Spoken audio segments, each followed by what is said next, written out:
చెన్నూరులో మంత్రి అయిన వివేక్ వెంకటస్వామి గారు ఆయన పర్యటనలు 8వ నెలలో ఎన్ని పర్యటనలు చేసిండంటే 15 పర్యటనలు చేసిండు. నీ సహచర మంత్రే కదా, 15 పర్యటనలు ఆయన ఎట్లా చేసిండు? ఆయన చేసుడు కాకుండా నడి చేనులకు పోయి మీకు చూపిస్తా, నడి చేనులో పోయి పంటలను పరిశీలించిండు. నువ్వు అత్తివి ఆ మందంట కాడు ఉన్న గణపతి దేవునికి కొబ్బరికాయ కొడుతుంది సపడకపోతుంది. ఇక మీ నాయకుడు చెంచగా లేవనబట్టే కదా మేము మా సార్ అది చేస్తాడు ఇది చేస్తాడు అంటే ఏం చేసిండు? ఈయన ఒకే పర్యటన ఇవన్నీ ప్రూఫ్తో సహా పట్టుకొచ్చినాం.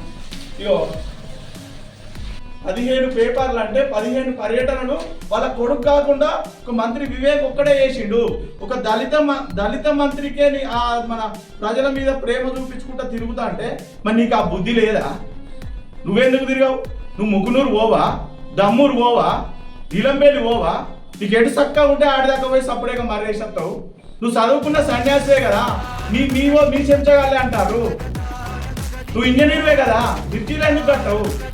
సరే అది పోనీ, నేను మా మదన్న కాదు నీ దళిత మంత్రి కూడా నువ్వు అసలు రావాలని నేను ఆ గణపతి ప్రార్థిస్తాను.